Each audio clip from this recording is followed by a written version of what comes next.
TV Alcântara Machado apresenta Batismo de Sangue. Este documentário compilado do livro do Frei Beto, A Opressão Imposta pela Ditadura Militar em 31 de março de 1964 e a tortura praticada pela ditadura militar e a morte de Carlos Marighella. Tira a roupa, terrorista, filho de uma puta!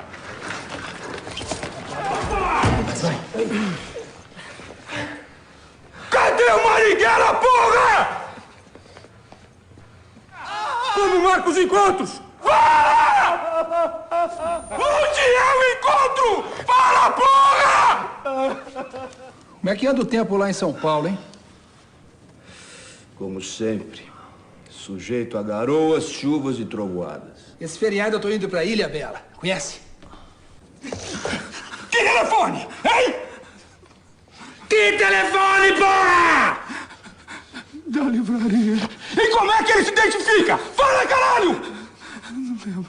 Ah, não lembra? Não lembro. Aumenta a dose pra ele se lembrar. O Marighella se identifica no telefone como? Fala, porra! Fala! Tira essa merda do pau de arara. Eu vou te matar de porrada. Eu vou te matar com a minha mão, seu infeliz, desgraçado. Infeliz, você vai falar comunista, filho da puta. Infeliz, desgraçado. Comunista. Olha aqui. A coisa é fácil.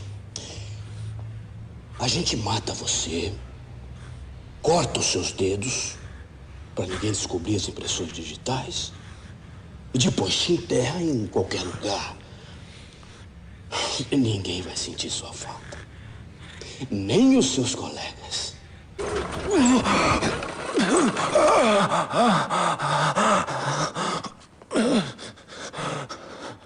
Onde é que é a gráfica?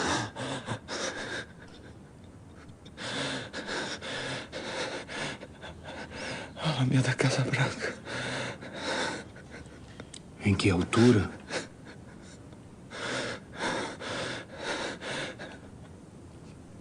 Perto do número 800. Marighella!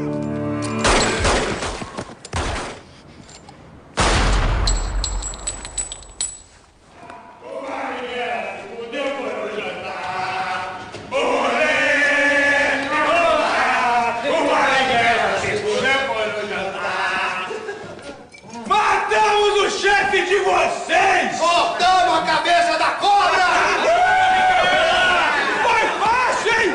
Foi fácil! Quem foi que entregou, Papa? Quem foi que entregou? Quem entregou? Foram os dominicanos aqui, ó! Morreu, acabou! Olha aqui! Acabou! Perdeu a guerra! Acabou!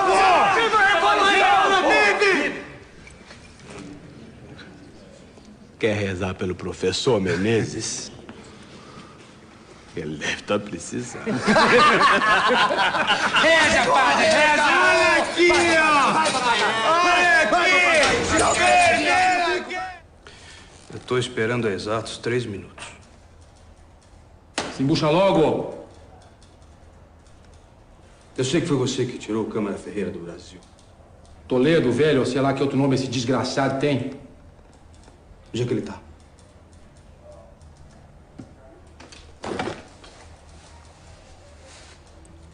Se você não abrir o bico, nós vamos acabar com a reputação dos padres de uma vez por todas. Traidor da igreja. Traidor do Brasil.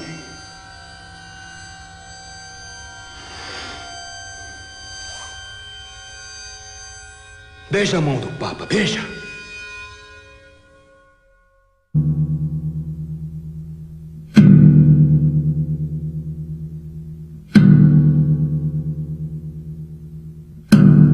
Eu acho que o filme Batismo de Sangue começou quando o Frei Beto me mandou uma edição nova do livro dele, essa edição aqui, com uma dedicatória que parecia mais um desafio, que dizia assim, ó: Elvésio, Juro que não escrevi um roteiro. A vida extrapola a ficção. Coragem. Isso foi em outubro de 2002. Eu acho que o Elvésio foi além do livro.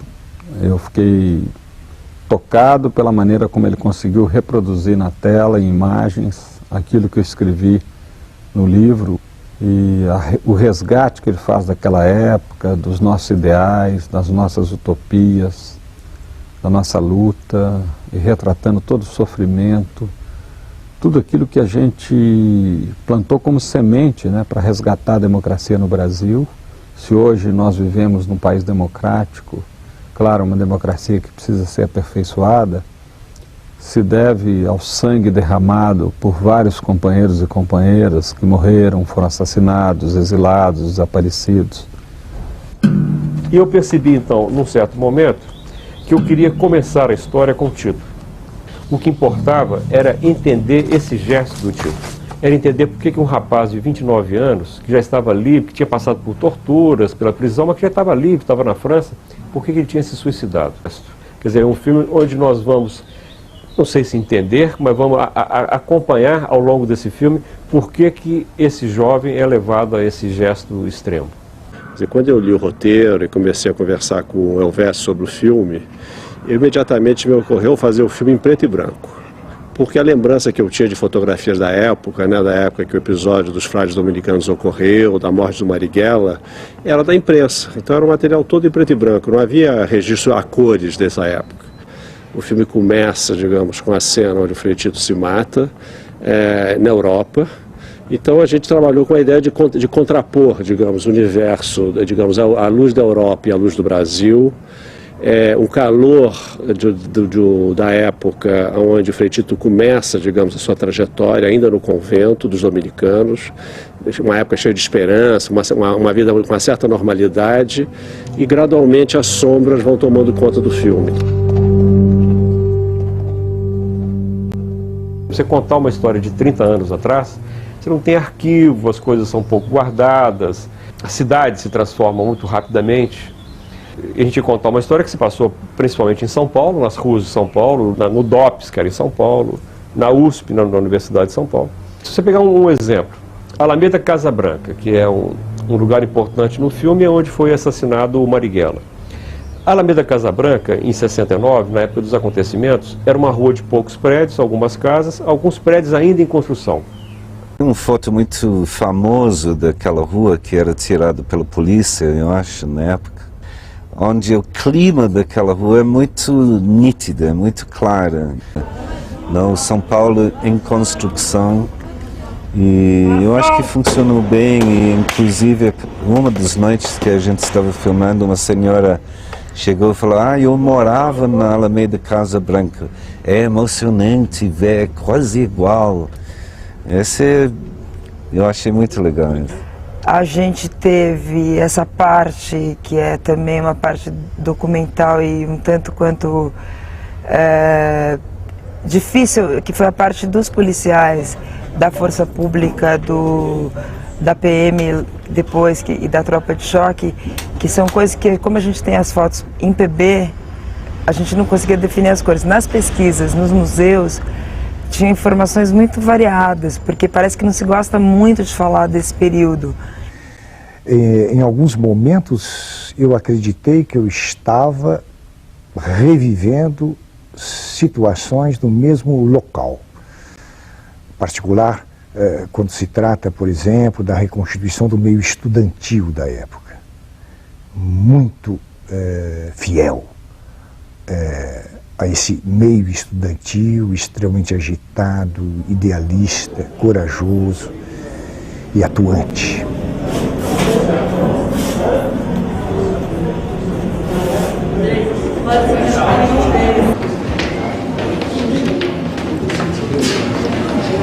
Eu já tinha discutido sobre isso. Nós é que temos que dar um jeito.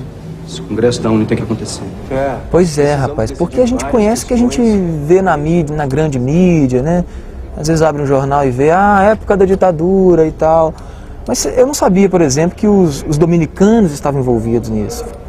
Para mim foi um choque, eu falei, esses caras não ficavam só no convento então não, os caras iam pra rua e tal, e faziam as coisas, tinham uns esquemas, né? O próprio trabalho do Frei Beto era levar os perseguidos políticos, passando pela fronteira do sul, né, até Argentina e Uruguai, né. Isso nem passava na minha cabeça, não sabia de nada, cara, entendeu? E não é um passado distante, né, tá aqui, tá colado, né. Mas eu saio desse filme, sabe, mais politicamente melhor, assim, sabe, mais consciente dessas histórias e, enfim, se depender de mim, não acontece não, de novo não, entendeu? Que organização política você pertence? Pertenço à igreja. Quer dizer, os dominicanos, quando vão fazer política... Boa noite, prazer estar aqui com vocês para essa conversa com o Frei Beto, que de agora em diante eu vou tomar a liberdade de chamar de Beto. Tá certo. E você escolheu os dominicanos por quê? Porque eu convivia na Ação Católica com os dominicanos. Os dominicanos trabalhavam com a JEC e a JUC. O Betinho, por exemplo, considerava o Frei Mateus Rocha o grande pai espiritual dele. Então teve toda uma geração que se aproximou muito dos frades dominicanos. Eles, até hoje, né, nós somos considerados os mais progressistas na Igreja do Brasil. Um pouco do tempo na prisão.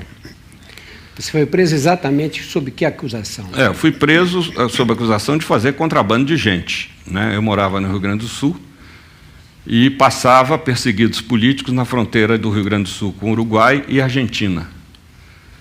E então passei 12 pessoas, que está contado aí no meu livro Batismo de Sangue, né? Tem um filme também do Alverso Raton, e fui preso em razão disso no Rio Grande do Sul e depois trazido para São Paulo e fiquei 2 anos junto com os presos políticos e 2 anos junto com presos comuns. Isso é um caso excepcional na história da ditadura, né? Geralmente os presos políticos nunca eram misturados com os presos comuns. Mas o general Médici, por razões que só ele poderia explicar, decidiu deslocar os 3 frades, o Fernando, o Ivo e eu, do meio dos políticos. Primeiro nós fomos para a penitenciária do Estado, depois para o Carandiru e depois para Presidente Venceslau, onde hoje está que é penitenciária de segurança máxima, onde hoje está o comando do PCC, né? E como é que você conciliou essa sua vida de ativista com a carreira religiosa entre os dominicanos? Essa é uma pergunta curiosa. Drauzio, eu sou discípulo de um preso político. Jesus não morreu nem de hepatite na cama, nem de desastre de camelo numa esquina de Jerusalém. Foi preso, torturado e julgado por 2 poderes políticos. A pergunta é quando a gente encontra um cristão que não faz nada, perguntar que diabo de fé que você tem, sabe? Que nada questiona essa desordem estabelecida que está aí, a injustiça, a opressão, a exclusão. O cristão tem que ser um ativista, tem, sabe? É um projeto de Jesus a gente lutar por um mundo de igualdade, de paz, de justiça, sabe? Não pode cruzar os braços. Quem cruza os braços e fica, né, olhando para cima não entendeu nada. Não entendeu nada mesmo. Gente, obrigado a atenção de vocês, principalmente ao Drauzio aqui, pelo esse papo. E a gente vai se encontrando aí pelas esquinas da vida. Muito obrigado a você, Beto.